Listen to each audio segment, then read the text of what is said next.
Digital object design के आज topic में हम देखने लगे हैं अलजेब्रिक फॉर्म्स। लास्ट में हमने देखा था कि अलजेब्रिक फॉर्म्स के थ्रू हम जो है वो किसी भी जो हमारे पास एक्सप्रेशन है उसको लिख सकते हैं। तो ये हमारे पास अलजेब्रिक फॉर्म किस लिए यूज होती है?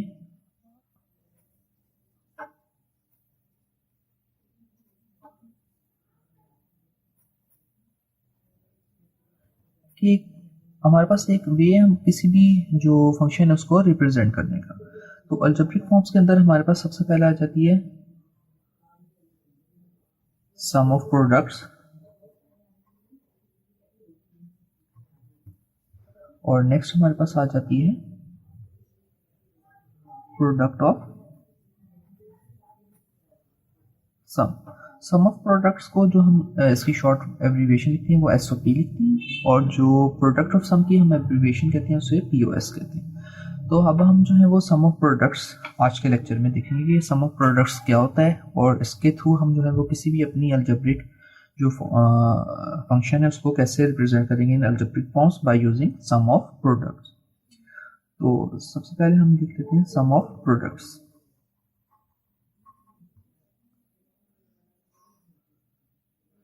तो सम ऑफ प्रोडक्ट्स में जो हमारे पास जो स्विचिंग फंक्शन है वो बनेगा बाय समिंग। सम हम किस तरह यूज कर सकते हैं? और ऑपरेशन परफॉर्म करके, और प्रोडक्ट हमारे पास एंड ऑपरेशन। मतलब हमारे पास जो हमारे पास डिफरेंट टर्म्स हो रहे हैं। फॉर एग्जांपल अगर हमारे पास एक फंक्शन है उसमें तीन जो है वो टर्म्स है, for example 1 2 and 3। In terms के अंदर फर्दर कोई हमारे पास जो है वो लेट्स से ए बी होगा, let's say A complement B, for example A B complement. ये हमारे पास तीन टर्म्स है। तो इन तीन टर्म्स में हमारे पास क्या होगा, ये जो टर्म्स होंगे ये इनके जब एक्सपेंड करेंगे तो यहाँ पे हमारे पास क्या हो रहा होगा, एंड का ऑपरेशन हो रहा होगा। सेम यही केस यहाँ पे भी हो रहा है, एंड का ऑपरेशन, और सेम यही केस हमारे पास यहाँ पे भी हो रहा है। जो प्रोडक्ट टर्म्स हैं उनका अब हमने लास्ट में सम करना होगा। तो हम क्या कर देंगे कि यहाँ पे ये जो तीन प्रोडक्ट टर्म्स हैं इनका हमारे पास आपस में क्या हो जाएगा, सम हो जाएगा। तो ये हमारे पास आ जाएंगी एंड टर्म्स, या हमारे पास प्रोडक्ट टर्म्स हम इससे कह सकते हैं। और ये जो दो हमारे पास हो रही हैं इसको हम कह देंगे ये हमारे पास क्या हो रहा है, सम टर्म्स। तो ये होता है हमारे पास ओवरऑल सम ऑफ प्रोडक्ट्स। सो अगर हम एक एग्जांपल अब सॉल्व करते हैं कि हमारे पास कोई भी ट्रूथ टेबल गिवन है और उसमें let's say x y z, हमारे पास उसी तरह 3 बिट का नंबर है और हमारे पास दो फंक्शंस है f1 एंड f2।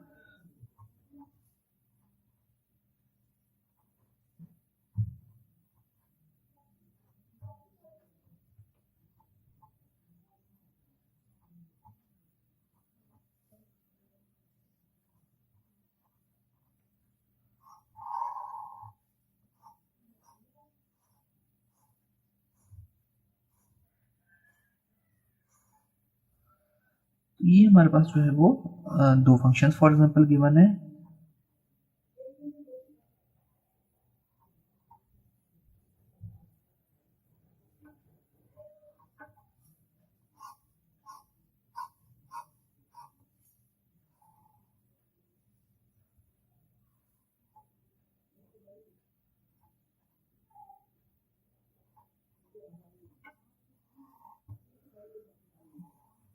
और सम ऑफ प्रोडक्ट्स हम करें तो हमें लास्ट में अभी हमने देखा था कि हम इस टर्म कहते हैं m0, नेक्स्ट m1, इसी तरह m2, m3, m4, m5, m6 and m7। तो हमारे पास ये दो फंक्शंस गिवन है f1 एंड f2। तो हमने सम ऑफ प्रोडक्ट्स में हमें क्या करना है कि हमने सबसे पहले वो पोर्शन हाईलाइट कर लेना है, या वो पोर्शन हमने नोट कर लेना है जिधर आउटपुट की वैल्यू 1 है। तो हमारे पास आउटपुट की वैल्यू f1 में इधर 1 है, नेक्स्ट इधर 1 है, और इधर 1 है। तो अगर आप हम फंक्शन लिखें f1 के लिए x y z हमारे पास गिवन है, तो हम क्या लिखेंगे, हमारे पास अगर हम लिख रहे हैं इसको m1 प्लस ये हमारे पास किसको इक्वल है m4 प्लस हमारे पास m7। इसके बाद हम क्योंकि ये जो ये लोकेशंस जो है हमारे पास इसमें जो है वो हमारा फंक्शन जो है वो 1 आउटपुट जो है वो दे रहे हैं। तो इसकी वैल्यू अगर हम लिख लें तो हमारे पास क्या आ जाएगी, X complement Y complement G plus M4 के लिए हमारे पास आ जाएगी x Y complement Z complement,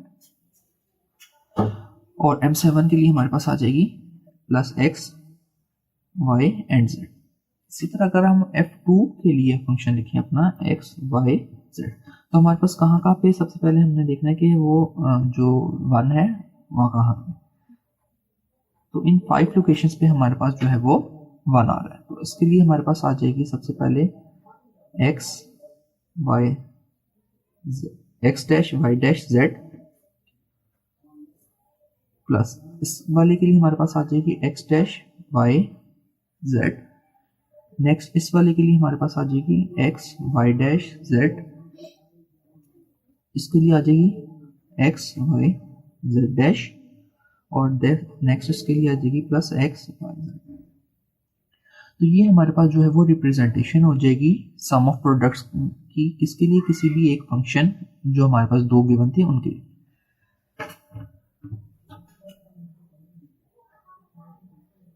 तो बेसिकली हमने क्या किया है कि हमने हमारे पास ये जो दो हमने ये किस तरह लिखा है, अगर हम एक बार इसको रिवाइज करके देखें ताकि हमें जो है वो कोई कंफ्यूजन ना रहे। तो हमने क्या किया है कि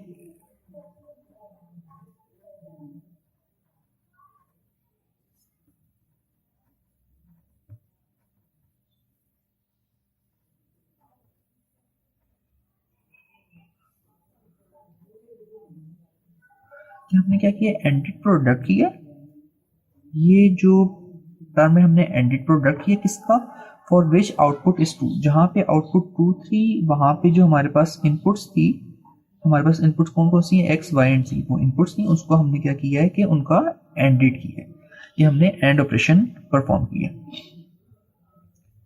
तो अगर हम जो है ये अभी हमने सिंपल जो है वो एक्सप्रेशन फाइंड किया, अगर हम F1 को लिखें इन कैनोनिकल फॉर्म, ये हमारे पास अगर F1 को कैनोनिकल फॉर्म में कैसे लिखेंगे,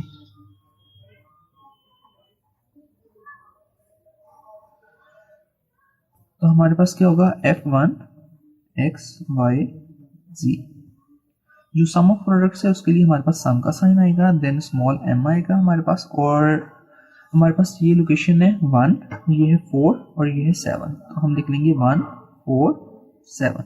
तो ये हमारे पास रिप्रेजेंटेशन हो जाएगी कि F1 इन कैनोनिकल फॉर्म के समेशन आ जाएगा हमारे पास m, और जो जिस लोकेशन पे फंक्शन की आउटपुट जो है वो हाई थी तो वहां पे ये हम जो है वो उसकी लोकेशंस लिख लेंगे 1 4 एंड 7। अगर हम इसको एक्सपेंड करना चाहें तो हमारे पास उसी तरह ही एक्सपेंड हो जाएगा M1 plus M4 plus M7, और सेम उसी तरह ही हमारे पास जो है वो ये जो हमने आउटपुट पहले लिखी थी यही हमारे पास आ जाएगी। इसी तरह अगर हम फंक्शन F2 को करें इन कैनोनिकल फॉर्म, तो हम F2 को क्या करेंगे, उसी तरह हम समेशन लिखेंगे m, और जिस जिस लोकेशन पे जो है फंक्शन की वैल्यू हाई थी, सबसे पहले M1 आ जाए तो 1, then 3, then 5 6 and 7, M1 plus M3 plus M5 plus M6 plus M7। तो सेम अगर हम इसको एक्सपेंड करें तो हमारे पास जो है वो टर्म इस तरह की हमारे पास इसके बाद नेक्स्ट जो है वो लाइन में हम लिख लेंगे जैसा हम पहले लिख सकते हैं। तो ये हमारे पास रिप्रेजेंटेशन होगी है फंक्शंस की कैनोनिकल फॉर्म में। लेकिन एक बात हम ध्यान में रखें कि जो हमारे पास कैनोनिकल फॉर्म होती है ये मिनिमम फॉर्म नहीं होती कि किसी भी, फॉर एग्जांपल अगर हम F2 की एग्जांपल लें, F2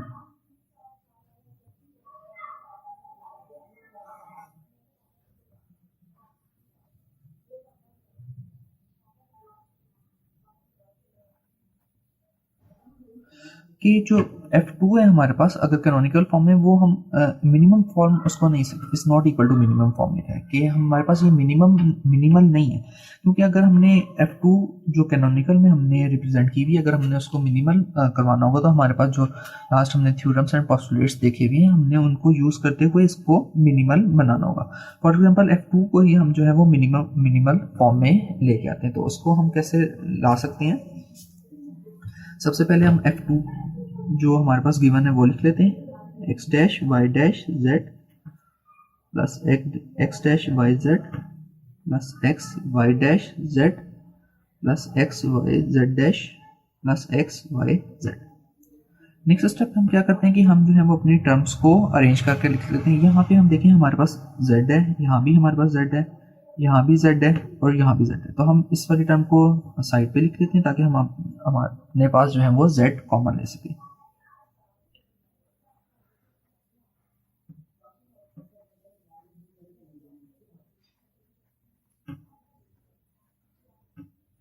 अब ये जो हमारे पास एक्सप्रेशन है इसमें से हम जो है वो z कॉमन ले सकते हैं। z हम कॉमन लेंगे, हमारे पास रह जाएगा x dash Y dash plus x dash y plus x y dash plus x y, और ये वाली टर्म हमारे पास एज इट इज आ जाएगी। अब नेक्स्ट हम क्या कर सकते हैं कि हमारे पास अगर इन दो टर्म्स को देखें तो हम यहाँ से x डैश जो है वो कॉमन ले सकते हैं, और अगर इस टर्म को देखें तो यहाँ से हम क्या कर सकते हैं x कॉमन ले सकते हैं। तो हम z उसी तरह ही रहने देंगे, यहाँ से हम क्या करते हैं x डैश कॉमन ले लेते हैं, हमारे पास आ जाएगा y कॉम्प्लीमेंट प्लस y, यहाँ से हम x complement x simple common ले लेंगे, यहाँ पे भी हमारे पास क्या बन जाएगा y कॉम्प्लीमेंट प्लस y।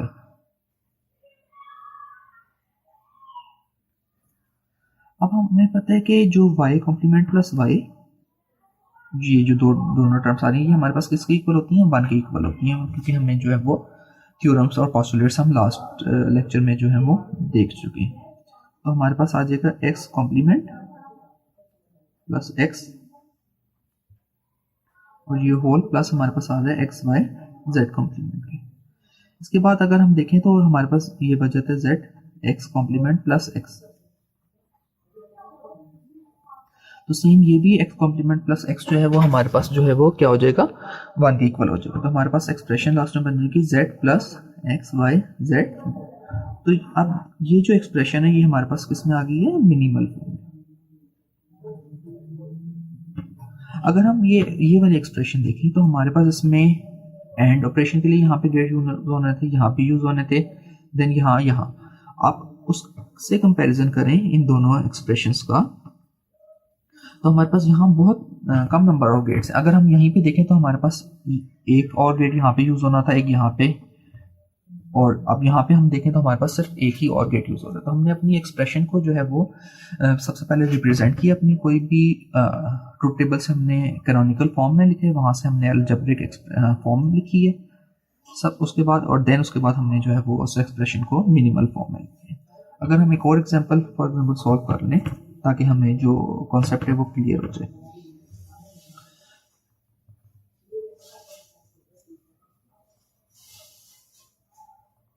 अब हमारे पास क्वेश्चन गिवन है और हमने कहा हुआ है कि हमने सबसे पहले इसकी कैनोनिकल फॉर्म लिखनी है by using sum of products, और देन इस कैनोनिकल फॉर्म को हमने मिनिमल फॉर्म में भी लेके जाना है। तो हमारे पास ये किसकी इक्वल हो जाएगा, m2 plus m4 plus m6। तो हम क्या करेंगे, हम इस तरह का ट्रूथ टेबल बना लेंगे, ये वाला पोर्शन है हमारे पास, ये ट्रूथ टेबल बना लेंगे और यहाँ से देके हम जो है वो इनकी वैल्यूज लिख लेंगे। अब m2 की वैल्यू हमारे पास क्या आ जाएगी,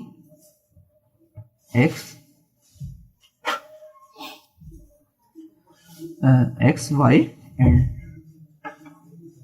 X complement y and z complement. m4 की हमारे पास क्या वैल्यू आ जाएगी, x Y complement Z complement, and then m6 की हमारे पास आ जाएगी x Y and z complement. तो अब हम क्या कर सकते हैं कि यहाँ पे हमारे पास x और z कॉम्प्लीमेंट, अगर इन दो टर्म्स में देखें, दोनों टर्म्स में क्या है, x and z complement present है, तो हम क्या कर सकते हैं, कॉमन ले सकते हैं, y कॉम्प्लीमेंट प्लस y हमारे पास रह जाएगा। अब हमें ये पता है कि y कॉम्प्लीमेंट प्लस y किसके इक्वल होते हैं, 1 के इक्वल होते हैं। तो हमारे पास एक्सप्रेशन क्या रह जाएगी, x y z complement plus x z complement, और यहाँ पे हमारे पास क्या रह जाएगा, 1। अब नेक्स्ट इन दोनों टर्म्स में हमारे पास फिर क्या चीज सेम है, हमारे पास z कॉम्प्लीमेंट जो है वो सेम है। z कॉम्प्लीमेंट अगर हम कॉमन ले लें तो हमारे पास एक्सप्रेशन क्या बच जाएगी, x complement y plus x। अब हम देखें कि हमारे पास ये जो टर्म है इसमें हम कौन सा कोई पोस्टुलेट या कोई थ्योरम अप्लाई कर सकते हैं या नहीं। तो हमने हमारे पास है डिस्ट्रीब्यूटिव का जो हमारे पास है वो हम जो है वो यहाँ पे अप्लाई कर सकते हैं। तो जब वो हम अप्लाई करेंगे हमारे पास रह जाएगा z कॉम्प्लीमेंट, यहाँ पर रह जाएगा x कॉम्प्लीमेंट प्लस x, इसको हमने डिस्ट्रीब्यूटिव अप्लाई कर रहे हैं, और x प्लस y।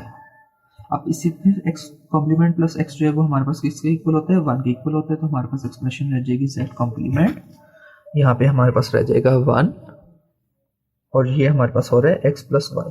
तो ओवरऑल हमारे पास टर्म रह जाएगी z complement x plus y. तो ये हमने अभी क्या किया कि हमने जो अपनी अलजेब्रिक फॉर्म थी सम ऑफ प्रोडक्ट्स की, वो देख रहे कि हम सम ऑफ प्रोडक्ट्स में कैसे जो है वो रिप्रेजेंट करेंगे अपने जो भी हमारे पास फंक्शन होगा उसको। नेक्स्ट अब हम देखते हैं कि अगर हमारे पास जो एक्सप्रेशन है वो गिवन हो तो उससे हम अपना जो है वो जो सर्किट है वो कैसे बिल्ड कर सकते हैं। अगर हमें फॉर एग्जांपल यही एक्सप्रेशन अब हम ले फॉर एग्जांपल F2 वाली, कि हमारे पास ये जो F2 की एक्सप्रेशन है, ये इससे हम जो है अपना सर्किट कैसे बिल्ड कर सकते हैं, और उसके बाद हमारे पास जो इसकी मिनिमल फॉर्म है उससे हम जो है वो अपना सर्किट कैसे बिल्ड कर सकते हैं। तो ये दोनों एक्सप्रेशंस जो है वो मैंने लिख लिए हैं, जो लास्ट पेज है उस उधर से देखे। अब हमने क्या करना है कि हाउ टू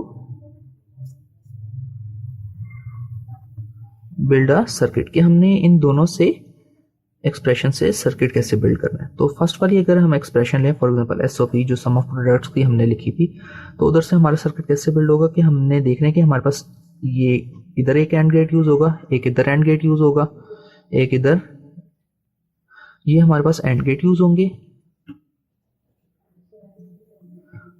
तो हमारे पास total number of and gate कितने यूज हो गए हैं, 5। और ये सारी टर्म्स जो है हमारे पास क्या होंगी, आपस में ऐड हो रही हैं। तो इन सब की जो हमारे पास आउटपुट आएगी वो आपस में क्या हो रही है,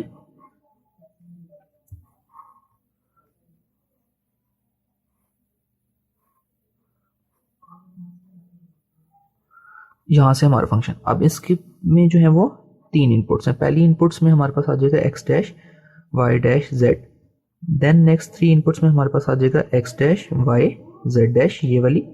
नेक्स्ट 3 हमारे पास क्या आ जाएगा, x y डैश z।